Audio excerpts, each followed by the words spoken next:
to employ a campaign coordinator.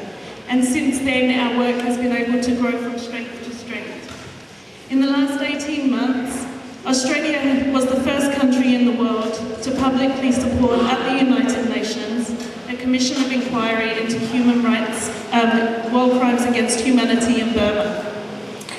It was amazing. We were a new campaign group. There'd been other campaign groups in the US and the UK for years. We were the first country to stand up in the UN and say that we supported a commission of inquiry into war crimes.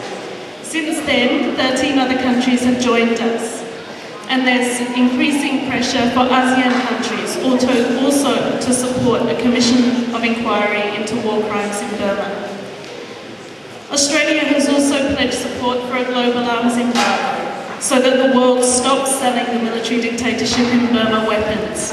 They stop selling guns, they stop selling helicopters, they stop selling things that will give them nuclear capacity. We've also secured support from a broad political base. So we have politicians who support our campaign from the Coalition, from the Labour Party and from the Greens. We also have independent politicians who also support us. We have politicians at council levels, at state level and at federal level. It's only with broad-based support from communities and from politicians that we will have the most effective voice. And we're proud to say that we are continuing to do that work. We have three main focuses at the moment for Burma Campaign Australia. One is a targeted sanctions campaign.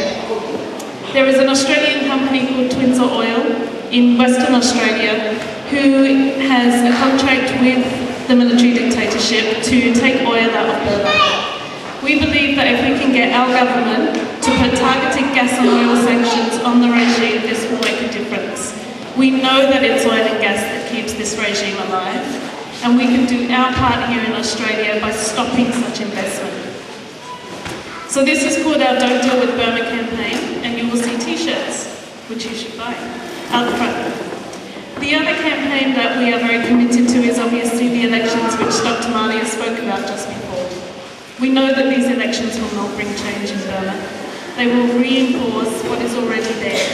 It will be military men who take off their clothes and put on some nice expensive jackets and smile to the world and say, we have been voted in.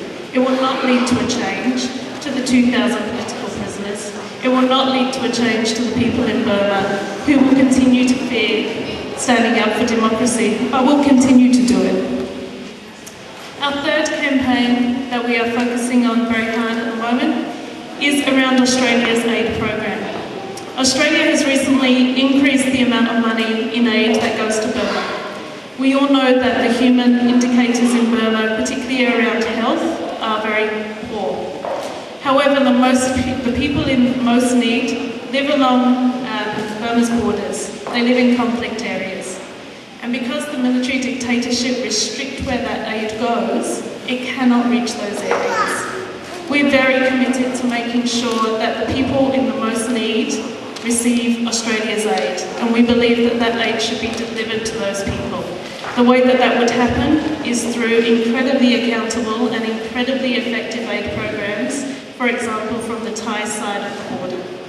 There are fantastic NGOs that most of us here know about who run amazing and amazingly good value for money aid programs that help people in conflict areas inside Eastern Burma. We think our government should do this, and we will continue lobbying for that.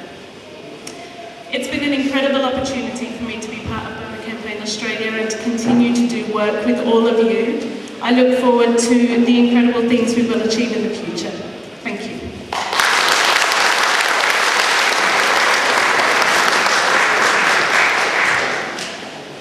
Thank you so much, Charlotte, for briefing about history and the activities of Burma Campaign Australia. By the way, I'd like to convey one important message from the leadership from Nationally for Democracy. They said that